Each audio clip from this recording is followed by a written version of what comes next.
Assalamualaikum warahmatullahi wabarakatuh. Halo semua, masih dengan saya Winda Junior. Tentu saya dari kelas 5H PGSD di Universitas Muhammadiyah Tangerang.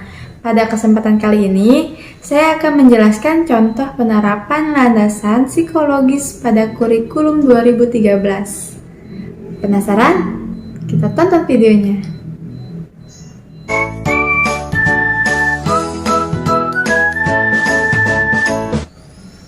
Pada hakikatnya, konsep pengembangan kurikulum harus mengacu pada berbagai aspek. Pengembangan tidak semata hanya mengembangkan sesuatu hal tanpa ada pokok-pokok dasar dan acuan yang jelas. Seller berpendapat bahwa orientasi pengembangan kurikulum mencangkup pada 6 aspek, yaitu yang pertama, tujuan pendidikan yang menyangkut arah kegiatan pendidikan. Yang kedua, pandangan tentang anak. Yang ketiga, pandangan tentang proses pembelajaran. Yang keempat, pandangan tentang lingkungan. Yang kelima, konsepsi peranan guru. Dan yang keenam, evaluasi belajar. Perlu kita pahami bahwa pengembangan kurikulum dilaksanakan atas keadaan dan realitas di lapangan. Kegiatan pengembangan harus difokuskan kepada kebutuhan peserta didik dan disesuaikan dengan kemampuan peserta didik dalam menempuh kurikulum yang telah dibentuk. Karena potensi dan kemampuan setiap peserta didik berbeda. Apabila proses pengembangan kurikulum tidak didasarkan pada peserta didik, maka tujuan pembelajaran akan sulit untuk dicapai. Oleh sebab itu, diperlukan adanya landasan-landasan dan acuan-acuan yang perlu diperhatikan sebagai pemberi arah dan tujuan dalam proses pengembangan kurikulum. Secara teoritis, terdapat 4 asas yang mendasari proses pengembangan kurikulum, yaitu 1. Landasan fisiologis, 2. Landasan psikologis, 3. Landasan sosiologis, keempat, landasan ilmu pengetahuan dan teknologi. Karena minggu kemarin kita sudah membahas landasan sosiologis, sekarang kita akan membahas landasan psikologis. Landasan psikologis dalam penerapan landasan pendidikan yang sangat penting. Dengan mengetahui psikologis pendidikan atau psikologi perkembangan, psikologi belajar, psikologi sosial, maka pemberian porsi materi serta pendekatan yang digunakan dalam kegiatan akan pas atau sesuai dengan tingkat perkembangannya. Psikologi sebagai sebuah ilmu yang menjelaskan kepribadian manusia, memberikan kontribusi terhadap pengembangan kurikulum. Di sini ada contoh penerapan landasan psikologis pada kurikulum 2013.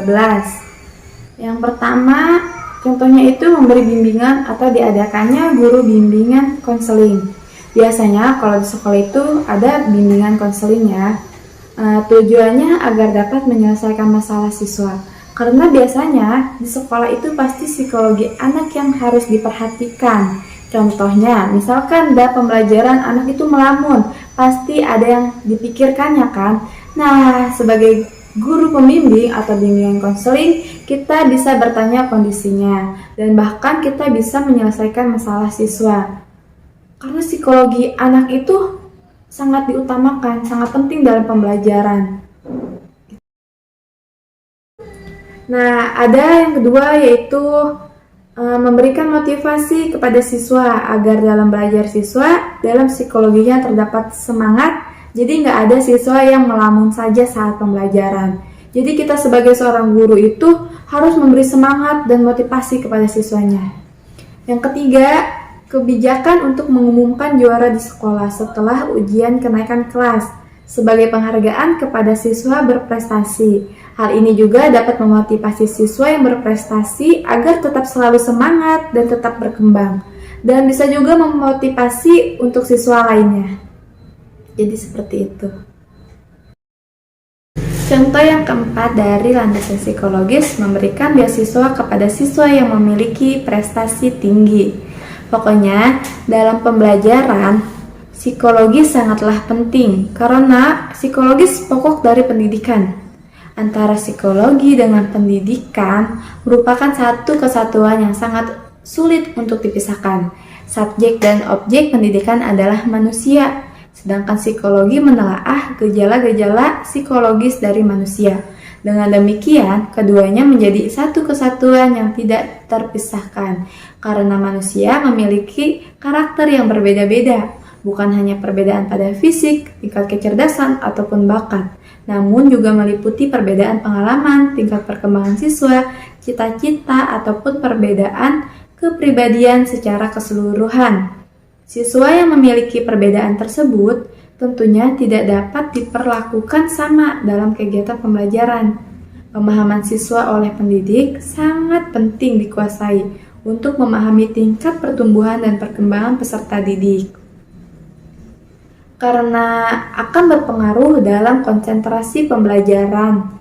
Agar semua potensi yang dimiliki siswa atau siswi dapat sangat berkembang, di mana sudah disesuaikan dengan tujuan kurikulum 2013. Siswa dituntut untuk berpikir lebih kreatif, untuk inovatif, cepat, dan tanggap. Dan selain itu, dalam kurikulum 2013, siswa dilatih untuk menumbuhkan keberanian dalam dirinya.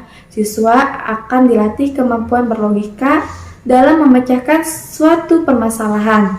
Dalam kurikulum 2013, ini juga diberikan atau dimasukkan unsur-unsur kehidupan bermasyarakat, berbangsa, dan bernegara, serta unsur keagamaan untuk membentuk siswa yang berkarakter. Jadi kalau misalkan siswanya aja sering melamun, itu akan mengganggu banget dalam konsentrasi pembelajaran. Dalam proses dan pelaksanaan kegiatan-kegiatan pendidikan, peranan psikologi menjadi sangat mutlak. Analisis psikologi akan membantu para pendidik memahami struktur psikologis anak didik dan kegiatan-kegiatannya, sehingga dapat melaksanakan kegiatan-kegiatan pendidikan secara efektif. Jadi sudah tentu jelas ya, adanya landasan psikologis sangatlah penting banget. Sebagaimana seperti tadi contoh penerapannya, memberikan motivasi, diadakannya guru bimbingan konseling, mengumumkan siswa yang berprestasi atau juara kelas, memberi beasiswa kepada siswa yang mempunyai prestasi tinggi. Mungkin itu saja ya penjelasan dari saya. Saya rasa cukup sampai di sini. Mohon maaf apabila ada kesalahan dalam berkata-kata ataupun ucapan. Mohon dibukakan pintu maaf yang selebar-lebarnya. Saya tutup dengan wassalamualaikum warahmatullahi wabarakatuh.